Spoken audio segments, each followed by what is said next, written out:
Welcome to The Digital Patient, where we discuss the latest advancements in digital patient engagement and share stories from the front lines. I'm your host, Alan Sardana, and with me as always is Seamless MD CEO, Dr. Joshua Liu. Today we're joined by our very special guest, Dr. Peter Pronovost. Dr. Pronovost is a world-renowned patient safety champion, critical care physician, prolific researcher with over 1,000 peer-reviewed publications, innovator having founded several technology companies including VizICU and Doctella, and thought leader informing U.S. and global health policy. His transformative work with checklists to reduce infections has saved thousands of lives and earned him national acclaim, including being named one of Time magazine's 100 most influential people and a recipient of the prestigious MacArthur Foundation Genius Grant. Today, Dr. Pronovost serves as Chief Quality and Clinical Transformation Officer and the Veely Distinguished Chair in Leadership and Clinical Transformation at University Hospitals Health System in Cleveland, where he continues to lead groundbreaking initiatives. Dr. Pronovost also serves on the President's Council for Science and Technology Patient Safety Working Group, advises the World Health Organization's World Alliance for Patient Safety, and regularly addresses Congress on patient safety issues. He's a strategic advisor for several healthcare technology and venture capital companies and is known as one of the top 25 innovators and most influential executives and physician leaders in healthcare. Dr. Pronovost, Peter, welcome to the show. Thanks, Alan. It's great to be here. It's amazing having you on. You know, you've had such a fantastic career, steadfast in patient safety and quality. And you're well known globally for, like I said in the bio, your intensive care checklist protocol and its results on eliminating catheter infections, as well as for your myriad contributions to the scientific body. I'm really excited to talk to you today about what you're doing today. But before we get into that, I really wanted to understand, could you share what motivated you to really make a difference in healthcare in the first place and to be a champion for patient safety? Yeah, thanks, Alan. I got into this work, I think like many of us, out of tragedy. When I was a fourth-year medical student at Johns Hopkins, my father died after having been misdiagnosed with a cancer. And while he needed a bone marrow transplant, when they got the diagnosis right, it was too late. And I remember carrying his 80-pound crumbling body up the stairs to a hospital bed, and he writhed in pain for a week with the hospice team telling us, we gave him the max dose of narcotics. There's nothing we can do, which we all know. Of course you could. And I got convinced as I watched his suffering that patients deserve better than our health system gives them. I went on to train in critical care and did my PhD in outcomes research at the Bloomberg School of Public Health at Hopkins. And then a little girl died from my health system from a catheter infection, Josie King. And her mother, Sorrel, an amazing woman, came up to me and said, could you tell me that this wouldn't happen to my other daughters? And like many executives, I wanted to give her the spiel, like how great we are, oh yeah, we're doing this. And I had this moral moment and I paused and said, I can't tell you because we don't have a damn program. I mean, our infection rates are high. We're not doing good science. It's Mickey Mouse. I can't tell you, but I will. And that kind of ignited this almost thinking like an engineer, with the goal became solving problems. Like, what's the outcome you want to solve? Go back and designing systems, as opposed to most research is A better than B, or do you like Coke better than Pepsi? And the problem with that is, as wisdom accumulates, you don't package it all together to pull all the levers that work. You still pick one piece at a time, and no one was really that synthesizer. And so my work came on what I call doing transdisciplinary research. That is unlike interdisciplinary work, which is different disciplines working on a common problem, but each stays in their own mental model. So if I'm a behavioral economics, that's what I think about. If I'm like a system engineer, I think about that. Where transdisciplinary is different disciplines working on a common problem through an integrated conceptual model that allows you to align and pull levers so you get a huge, massive risk reduction rather than just the small amount from any one lever. So Peter, I heard so many amazing things about you and your ability to transform culture when it comes to safety in the healthcare system. Because as you know, a lot of healthcare is still primarily fee for service, and a lot of times clinicians are focused on the one patient that they're with. But you've been really great at helping people get more into systems level thinking. Right. What do you do differently to kind of get people transformed to care about quality at a system level? Yeah, great point, Josh, because you're absolutely right. I mean, when I think about these large transformations, and it sounds hokey, but like half evangelism and half science, right? The science has to be good, but it will fail if that's all it is. And evangelism alone fails, but you need to combine those. I'll share with you the journey that we did at university hospitals, because it really is, I think, just an amazing. I joined there with really telling them I want to create a model for value in healthcare, right? That we eliminate these defects. And luckily there was enough credibility to say, okay, that sounds really cool. At the time, university hospitals, I would say main mission or focus was to meet budget, like a lot of hospitals. Their docs were incentivized for RVUs. There wasn't a lot of passion. Their commitment was largely to being average. And so we said very boldly that we're going to lead in value and we're going to lead with love.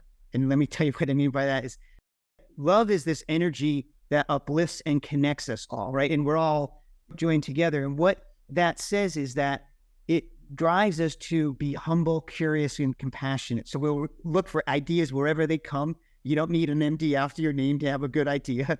That it allows us to be respectful of everyone and accountable. And so that is an accelerant if you get that culture right for innovation, because you all know innovation occurs when diverse ideas meet and connect and clash into each other. And also it allows the sharing of promising practices so that you could have ideas in any one corner of our organization flourish, but also to say we won't shy away from the tough conversations. We then translated that, Josh, into say, okay, what does that mean concretely? Because a lot of health systems say we're going to create the moonshot or the care of tomorrow. Today it was really simple. We said to all of our staff, success is keeping people healthy at home rather than healing at hospital. And no matter what role you have, how are you contributing to that, right? And you think about it like, gosh, that's like a simple vision statement for all that we're trying to do in value. And then we started, Josh, even breaking them down further and said, okay, and to do that, we're going to do two simple things. The first is perform, and that is simply make visible and eliminate known defects in value. So defects in value in preventative care, defects in chronic disease management, and not just like for diabetes, one defect like my A1C, but a template in a patient's journey of, am I diagnosed? Half of patients aren't. Am I on the right medicines? Like 8% are because they're so new. Have I controlled my physiology, my A1C, hypertension, and cholesterol? Have I screened for and referred for behavioral health services or social needs? And have I avoided needless utilization? And then have I avoided defects in the acute care when I'm admitted? So that was kind of the framework. And then we said, once we do that, we'll transform with technology. But there's so much we can do with just blocking and tackling. And I frankly didn't have a lot of budget. Our health system margin at the time wasn't so big, like most of it. Just do that work. And so how do you then scale this, Josh? Well, we did this transformation model that we call Believe, Belong, Build. And it addresses systematically and simply all the defects and transformation. So the belief was really two parts. The first is get every employee to believe that value is their responsibility and that they are powerful to do something about that. We did that by having every group of employees on every unit make their personal I will statement. Because we asked them to say, if that is true, that you're powerful to improve value, what do you need to stop believing and what do you need to stop believing? And what was so powerful, Josh, is every one of them, what they needed to stop believing was in some form of lack of love. In other words, they didn't believe their voice mattered. They felt less than, from nurses to our EVS workers, the common message was, I'm going to stop believing I don't matter or my voice doesn't matter and start believing I'm a key member of the care team, right? Second belief we changed, Joshua, is we said all of our managers will evolve from command and control management, which it almost always is. They hand out someone a checklist and say, you will use this, but they never say why or what the goal is, towards unleashing and inspiring people. That is, you will clarify the goal of zero harm and why we're doing this, but you keep your paws off of how. Inspire frontline people to figure it out. It's messy, but it's the way you get solutions that, that work. And we had some stories and metaphors like this beautiful story of Death Valley. It's the most desolate place on earth.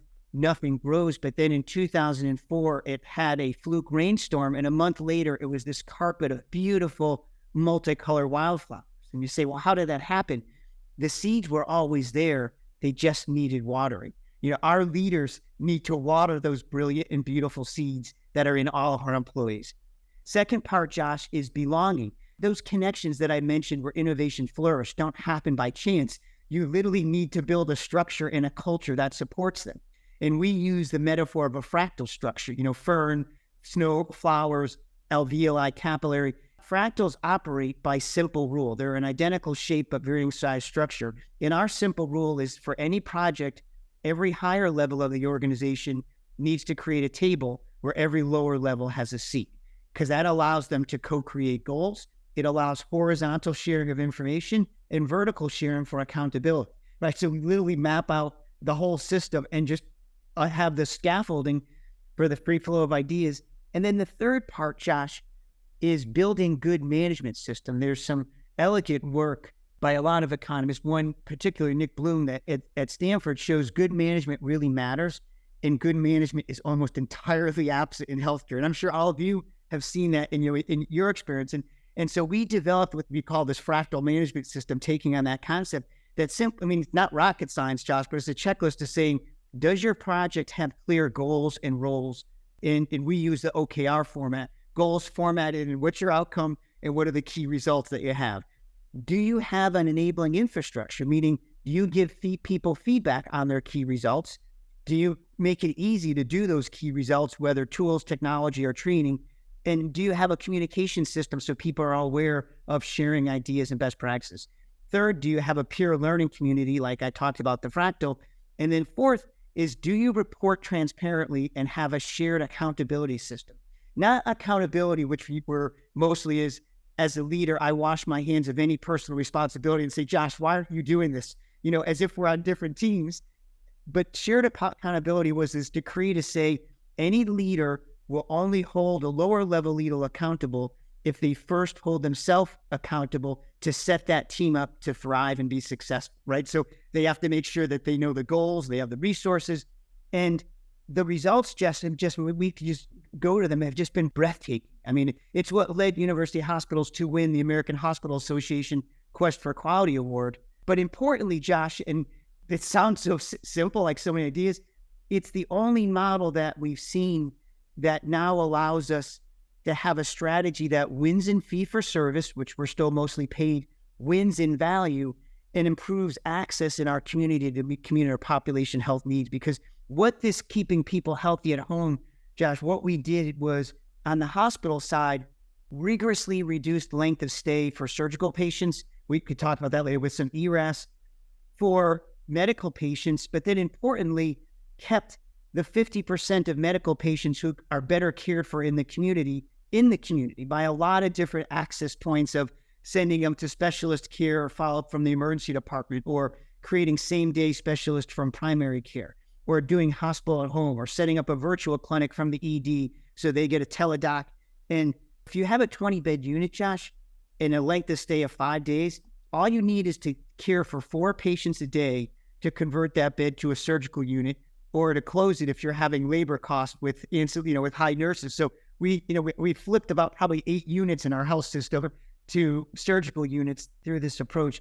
But that then also keeps patients out of the hospital. So we win in our ACO contracts and our fee for service, and it then frees up capacity to meet the unmet demand for things that need care in the hospital. And so it's this virtuous cycle of, we turned our finances around from losing a whole lot last year, over the $250 million, to now being ahead of budget through this integrated approach. A couple of things I want to unpack there. So one, I love how you can somehow be successful with value and quality in this environment. That's amazing. I think another thing that really hit me was you've really focused on empowering your team to be effective and autonomous when it comes to improving quality and safety. So what I'm hearing is that even though, Peter, you've been an incredibly important leader and evangelist for safety and value at UH, if for some reason you aren't around anymore, you have a system in place, you have a culture in place, like that will persist, but it's because you empowered the team to be successful in this environment that even if you're no longer involved, it will still move forward. The train will keep running. And that's not always the case at health systems. That's just incredible. Josh, on that point, I mean, it's really key insight that you got that. My test of have we created a management system with the right culture is it's self-reinforcing. Like I build it and set it going, but then it runs itself, because first of all, I don't have enough time. If I had to micromanage all these projects, we couldn't do the 100 projects we're working on, but we build systems and build good managers that then they autocorrect. Absolutely. So one of the things that is actually very unique about you, Peter, is you're one of the few healthcare leaders who has operated both the intersection of quality and technology. You're a serial innovator, entrepreneur, technology, and all that. One of the things that you published recently with Dr. Brian Dianza at UH was this amazing digital health framework to help system leaders better connect digital health to value transformation. So just to summarize for folks who are listening, you had 3 categories of digital health solutions. You had sort of direct care, delivery, telehealth. You had digital access, and you had digital monitoring.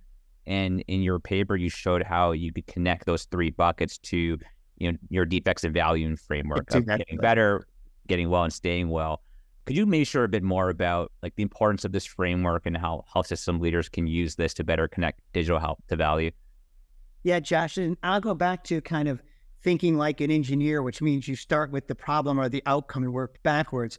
That's how we solve many problems in healthcare. I think many people in the digital space, though, did the opposite. They just get enamored with the shiny objects, and I'm pitched, 10 times a week, a widget, and like, oh, look at this cool thing. And the first question, well, what problem are you solving? And often the entrepreneurs don't even know. I mean, they're like, well, I have this capability, this feature. I'm like, okay, great, but that's not what I want to do. What problem you solve? So this framework that we developed, Josh, was really to help health systems. Like, don't get your eyes blurry from the shiny objects. Or there's a lot of cool technology, but use them to solve problems. And those problems generally fall into those 4 domains. And it's not perfect.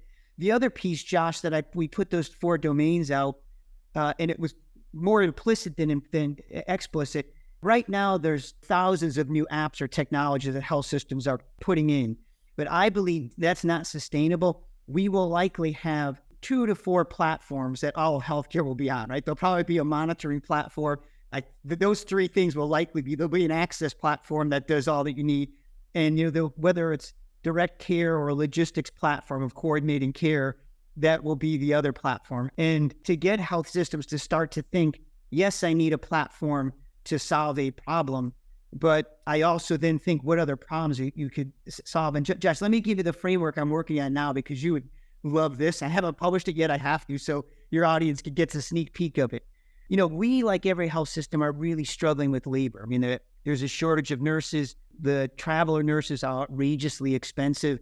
They often aren't of the same caliber, and they don't know the culture, so there's safety risks and harm is going up. So to address that, we developed this 4-part strategy for solving our labor issues. We're starting with nurses and care managers together, but you can use it for anything. The first part is, what work could we just stop? Give you an example. I sat with 50 nurses and said, what policies do we have that the burden exceeds the benefit and should just be gotten rid of, right? Literally in an hour, they identified policies that consume 50% of their time. And the vast majority of them were just our own policies. Yes, some were CMS, and we've communicated with them. They've been highly responsive to engage, but most were just ours. So we literally did a process of revising like 80 policies and then taking them out of the 1,500 order sets in which they were embedded, right? Another thing we should just stop is nurses spend 24% of their time hunting for supplies, right? There's technology that does asset tracking. Stop that. Second step in the thing is, if I can't stop it, could I automate it, right? Whether it's RPM or a variety of technology that you're all keenly aware of. And so we're looking at the discharge process. What parts of that could just be automated? And a lot could. And third step is, okay, if I can't automate it, what could either be outsourced more productively or allocated to another caregiver that is maybe less expensive or more available, right? And so that's all of our work plan. But I'll give an example in that. We're looking at remote discharge. And what we found is that the bedside nurse has a role in discharge, but every patient's seen by a care coordinator nurse to do the discharge. And when I try to reduce that duplication, there was a lot of fear of you just dumping work on me, one or the other. And so I said, okay, well, let's just outsource it, but I'll take 2 roles into one when I outsource, right? Where there's going to be one outsourced nurse, you're going to do combine the work, get a 50% labor savings just from doing that. And then the final step is, and probably the most important, which work needs to stay sacred at the bedside. Like it's essential, needs to be there. And, that simple framework of stop it, automate it, outsource, and then keep sacred. We're looking at a variety of different functions through that. I think one of the unique things that you mentioned was a lot of folks today just jump immediately to how do we automate it? But your first question was, wait, can we stop it? Do we even have to do it exactly at right. all? I think a lot of folks miss that step. Yeah, completely agree. I mean, and it was, it was labor intensive, but literally we did the brainstorming, but then we had to go revise our policies to say, okay, and then we said, okay, that's great, we did it.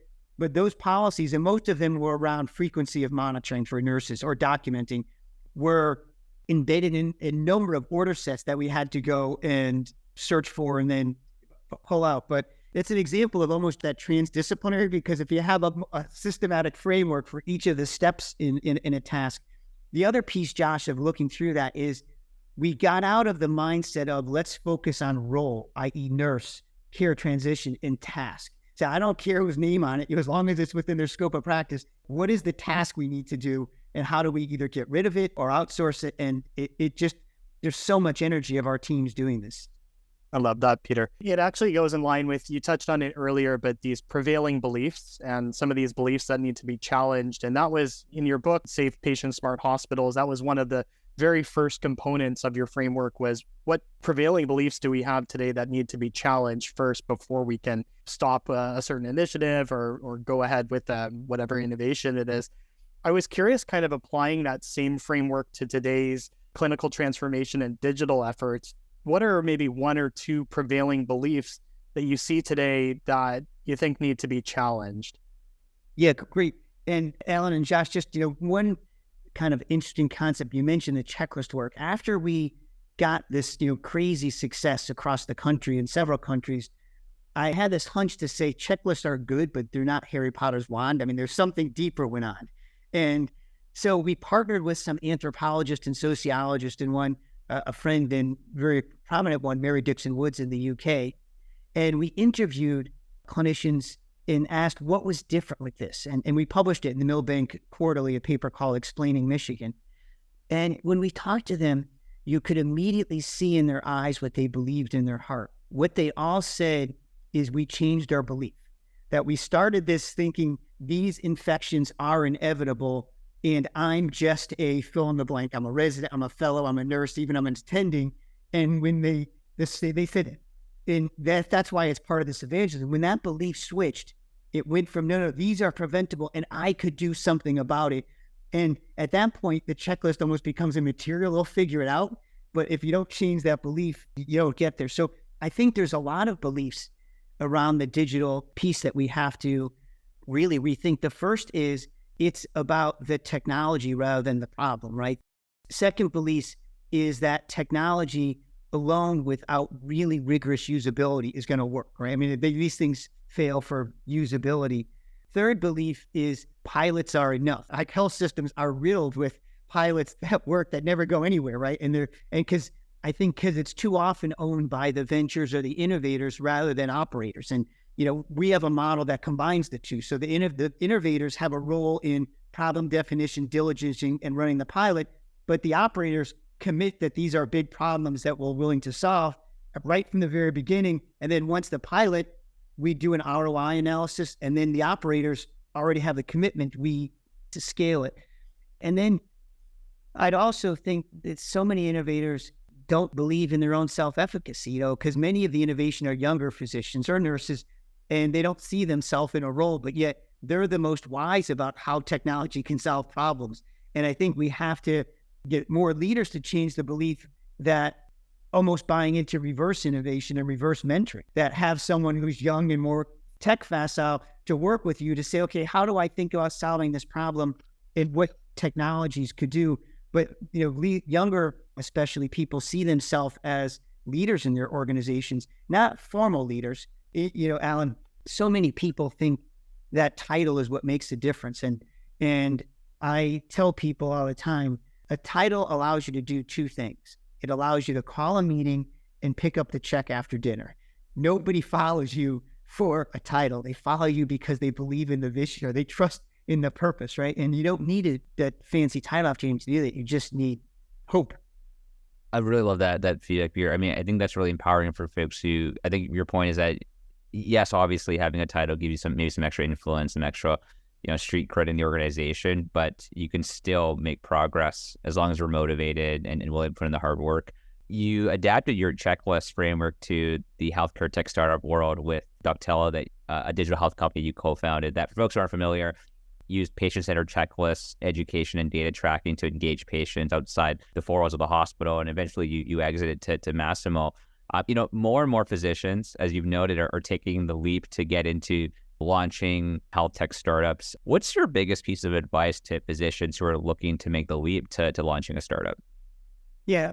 First, I think the most important part, Josh, and it's really key, is focusing on a problem relevant to patients and health delivery. And if I look at the impact of investments or allocating capital through ventures in healthcare, it's made a whole lot of money for health plans doing things that, quite frankly, most of them had really little impact or even negative impact on health delivery systems or patients. And I get it's the economics, and a lot of them make money coding Medicare Advantage patients better, right?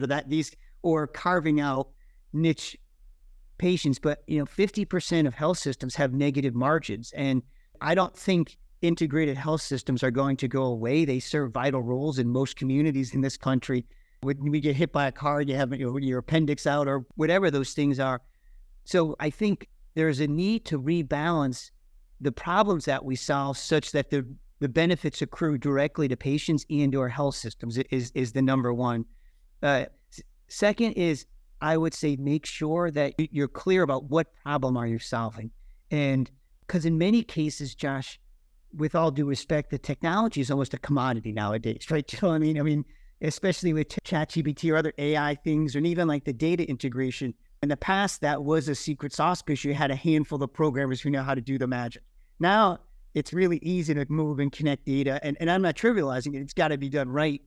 But the key is, how do I get this problem to solve, and then also fitting it into a workflow that clinicians will use. And that, I think, is the really key to producing a technology that adds value. It's a great insight. I think, to your point, a lot of innovators focus too much on the tech and not enough on the business problem or the workflow, and you can't ignore those in healthcare. That makes a ton of sense. So Alan and I have both personal interest in enhanced recovery after surgery or ERAS, and we know from Dr. Heather McFarlane and the team at UH that your team has done an incredible job rolling out ERAS across the system in the middle of the pandemic. Could you maybe tell us a bit more about how you made that so successful and how far you've come? Yeah, Josh, thank you. It is just breathtaking. So, I opened with kind of our vision of shortening length of stay so we could have more access, and as you all know, if I reduce surgical length of stay by 50%, that's the equivalent of building 50% more beds for free, right? I mean, it's just the way the math works out. So we wanted to implement ERAS, and we started planning, and then COVID hit. And, why not turn a crisis into an opportunity? Because some of our ORs weren't working. So I pulled the team together and said, I want you to plan for a system-wide rollout of ERAS. And since there's so many of you that aren't working, I don't want to just do one service line. So we picked 15 service lines that were all there's evidence for, and we did them in cohorts of 5, so 3 groups of 5. But we used, it sounds delusional, but it's the beauty of the fractal, right? We had an overall system team. Each service line had a team, and each hospital had an overall lead and then a lead for each service line, right? So you can see the fractal just replicating. So it allows you to scale very, very fast. We built the protocols and then tested them out. What really accelerated our work is when we first started, we didn't have the data systems to give feedback about adherence or enrollment in ERAS. So we didn't really know. When we built it, we were at about 25% across our system for all 15 service lines. We're now up around 80%. I mean, and again, using our management system, we give individual surgeon feedback of, are you enrolled? And if they're 0, most of the time is they don't know how to enroll it. So we have someone reach out to them and say, hey, here's how you do it. If you don't believe in it, let's have a talk because the data is overwhelming. What it's done, Josh, is we've taken our surgical length of stay, and it's under review for publication, from 6.2 days down now to 1.8. Like, I mean, unbelievable reduction in length of stay, and our complications are dramatic. I mean, it varies by the product line, but like, for all those service lines, just profound reduction in complications, in cost, in mortality from this relatively simple process. When you set a target like 15 service lines in the middle of a pandemic to roll out ERAS, were you actually thinking, okay, like we're going to do 15, or is it more like, hey, let's set ambitious goals? And hey, if we hit 10, we hit 10 because we set a goal of 15. I'm just curious because if I were on your team, I'd be like, oh my gosh, 15. I don't know. Yeah. Josh, it's so funny because that's often a real reaction. Like if you say a big goal, people like said, oh my God, Peter, like we can't do this, or setting a hard target. But that's that shared accountability, because it's not like I walk away and don't wash my hands. I said, okay, here's how we're going to make this feasible. Okay, let's just start with one to get the prototype, and then we'll get leaders for these other ones, and they could use that to go create it. And then once we get the first 3 or 5, we'll roll those out, learn what we need, what was not right on the protocols, what's the best way to engage people. And then when you're ready, we'll start on the next cohort. And then when that is okay, we'll start on the third quarter. So it's really this culture of learning and improving. And as you can imagine, the cycle time just got radically small. The first one took a little bit of time, but they got the kinks out. Second one said, oh, probably 90% is the same, right? It doesn't need to be reinvented. I could use a lot of it, some tweaks. Third one, again, even faster, started rolling them out, and some kinks in the beginning we learned. And then right after that, it just exploded. And they're like, oh, Peter, I think we can combine the second and third cohorts into one. This is just like, we got this down now. And so I think that you make a great point, because I think in a lot of these transformation projects at times go from 30,000 foot vision, but often, as you can see, 1,000 or 100 foot designing interventions, giving feedback, and, really building the management system so that then is self-sustaining. Well, I think the thing that you do differently, Peter, is that I think a lot of health systems would have just focused on, let's pilot one ERS service line. You said, no, we're going to scale. And yes, we are going to pilot it, like maybe in 1 or 2 to get started and build that prototype and learn from that. But you already made it clear, hey, the goal is to get to 15. Whereas I think other folks would say, that's, a pet peeve of mine, because I publish a lot and I'm an academic, but it frustrates me because the goal of academics almost seems the output is to get a grant or to publish a paper. And then you wash your hands and you think you've done, and no, okay, that's not the goal. The goal is to get the benefits of that learning to patients. And that means you need to scale. And so every pilot that I do, every project, I think scale from the very beginning. And why that's so helpful, it forces me to simplify, right? Because so many of these complex projects that you do in a pilot, they're either way too expensive to scale, or they're not practical enough given the complexities. And then I'd say why do it? If it's not going to be a model you can scale, you're wasting your time. Let's focus it on something that is scalable. And I guess part of it too is, if you can design, here's what it would look like at scale, you can work backwards and say, hey, what hypotheses do I have to validate in the pilot so that I know if I hit those and those well, I can actually scale. Whereas I think most folks just pilot something and then try to figure out scale later, which is kind of completely, yeah. That's exactly what we say. What is a scalable model? It's the engineering mindset of solving problems, and then I go backwards and say, okay, these are the things I have to prove for it. Amazing. And it's all those things we said. It's, will the nurses or docs use it, which is a really key thing. Does the tech work? Does it actually solve the problem? Could I make money selling it? All those different components have to be solved for, but you design it in the beginning. Peter, you actually recently launched a new podcast called Micro Moments with Peter. So I was wondering, first of all, what are micro moments, and what are 1 or 2 micro moments that you're willing to share with our audience that have really impacted your views on clinical transformation and quality? Yeah, so great, Alan. I mentioned earlier that I believe that love is the secret of great care. It's also, I think, the secret of problem solving, right? Because if you respect people, which is a different topic, but enormous need in our culture today, because I think the biggest risk we have, we lost the ability to solve problems collaboratively because we don't see each other as connected in love. We see them as less than. But anyway, so I was a student of that. And Barbara Friedrichsen, a psychologist, wrote a book called Love 2.0, where she studies the biology of love, literally what makes oxytocin, the snuggle hormone, spike. And what she found is that love exists in micro moments of positive connection, right? The idea is I feel warm towards you, you feel warm towards me, and we generate energy, we resonate, like you can feel that.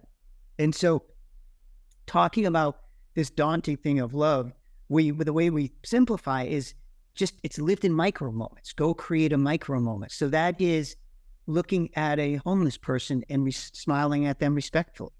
It's putting an armor on a colleague who just made a mistake and sitting and listening. It's sitting with a patient who is scared and really connecting empathically with what they have to say. It's that energy when you're brainstorming and solving a problem, right? And you just like, you can almost feel the flow or the effervescence of that, you call it love, but the energy literally flowing through you to get that brainstorming sessions that, is such a big part of the innovation. And so the podcast is designed to say, how do we surface these beautiful micro moments and show how they're used to make healthcare better, and hopefully present it in a very approachable way, because they're not this, yes, we do big transformation, but transformation's made up of thousands of these little micro moments that just cascade and snowball and infect each other in the organization. Love that. So Peter, I guess one other topic I'd love to get your take on is you're obviously a very big proponent of supporting the care delivery systems. I think like you, we believe that health systems are still going to be central to care, even as more things happen in the ambulatory environment, and even as like you're seeing big tech like Amazon and CVS trying to get into healthcare and all that. But I just really don't think they're ever going to be the experts at caring for folks who are truly acutely ill, or they're not going to care as much about population health as a health system would. But how do you think health systems should be reacting given these changes in the competitive environment with the Amazons and the CVSs coming into play? Yeah, so great points. It's many ways that strategy that I opened up with, or we talked about earlier, that's really survival, is number one, our cost structures are bloated. We have to get our cost structure down. To give an example, we, like almost every other health system in America, lose a ton of money on every medicine admission, right? You can't survive doing that. We try to get them out, but it's also a financially imperative. Our system loses about $50 million on medical admissions, and they don't need to be there. And there's other inefficiencies and waste and defects that need to be solved for. And technology has a role. So the first is get your cost structure down, which is some overhead, great productivity gains, complications, length of stay, all those things that I mentioned to you in our strategy. Two is evolve your care models from being reactive and transactional to being proactive and relational. So right now, we've focused all of our quality and safety efforts, it's to be transactional. So I show up in the ED, I do what I do in the ED, and I don't care about anything else, right? Then I get handed off to a cardiologist or a hospitalist or a surgeon, and they do their thing, but they don't think about, okay, well, what's the next step? How do I even connect them? And so a lot of our efforts are, we call almost this web of well-being. How do we connect across the care continuum in hardwired ways? Third is we have to get our access up and our experience with access much, much better. We're almost embarrassing though, how easy it is to schedule almost anything else in the world and how hard it is to get at our systems. And then lastly, I think make sure that we're laserly focused on maximizing value. I believe deeply that whoever provides the highest value is going to win, just like we do in other industries. These CVSs and others had carved off things because most health delivery systems had pretty shitty value. They didn't have good value, right? And it could be better. Or they had assumed value in their own minds, but it wasn't either in the consumer mind or impaired data. And so now I think if you could show that you have great value, I'll give you an example of that. We kind of took ERAS a step further and made what we call centers of excellence. And what they are is for like joint and spine and bariatric surgery. In addition to using protocols, we have easy access, one number to call in. We have navigation where within 48 hours of you getting scheduled, a nurse is on a call or on a digital call with you, answering your questions, making sure you have your paper. They stay with you every step of the way, of having appropriateness criteria, because we know 30% of every procedure is not needed, but nobody does appropriateness, where we say, nope, that's a defect in value if you have an operation that you don't need. For spine surgery, it's 44% or 50%. Wow. So we have criteria that say, you don't meet these, and it's not rocket science. Does your pain match your imaging? And have you done 6 weeks of physical therapy? But if you don't, we won't operate on you. And then do you have protocols? So our outcomes were so good in that we sell those to commercial payers, to private employers, direct to employer contracting. As you know, in health systems, we make our entire margin from commercial payers. We lose money in all the government payers. That's the only way we make money. So this is a way where, like, that perfect story of whoever provides the highest value wins. The employers love it, right? We guarantee them a fixed price for that because we know we have complications. And even, Josh, if you can believe that when we start, we limit the number of surgeons within our own health system to 2.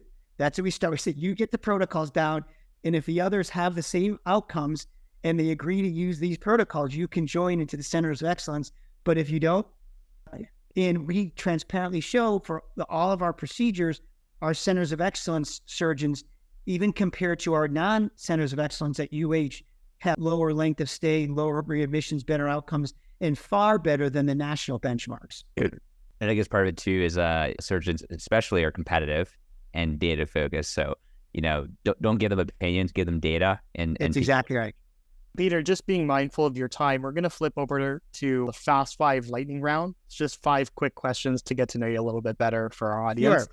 The first question we have is, what is your favorite book or a book you've gifted the most?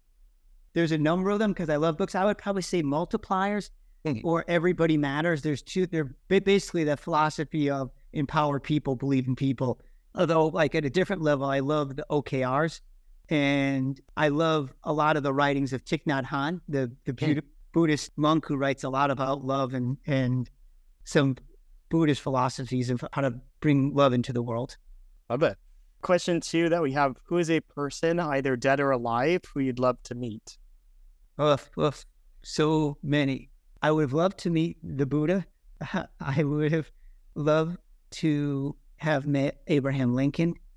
I would have loved to have met Ronald Reagan, and probably Einstein, who's just so creative. Yeah. Awesome. Question 3 is a bit different. Would you rather have super strength, super speed, or the ability to read people's minds? The ability to read people's minds. Okay. Awesome. Question 4, what is something in healthcare you believe that others might find insane? That the secret of great healthcare is love. Many people will say love has no business in healthcare. And I say, caring is the business of healthcare. Yeah, that's awesome. Last question that we have, if you could travel back in time to any event or moment, what would it be and why? I think the American Revolution. It was just such this amazing creative time and of bringing, like, philosophy and the concepts of liberal democracy, even though we didn't live up to it with slavery, but that whole creating those fundamental principles based on the English and ultimately Greek and Roman principles that set the stage for this country. Yeah, amazing. Well, again, Peter, thank you so much for taking the time to join us on this podcast today. You've sprinkled so many pearls of wisdom throughout the conversation. That's a wrap for this episode of The Digital Patient, hosted by SeamlessMD. You can follow us on Twitter at SeamlessMD, and if you like the podcast and you want to learn more, you can visit www.seamless.md. Peter, Dr. Pronovost, again, thank you so much. Yeah, thanks for having me, and keep up your amazing work.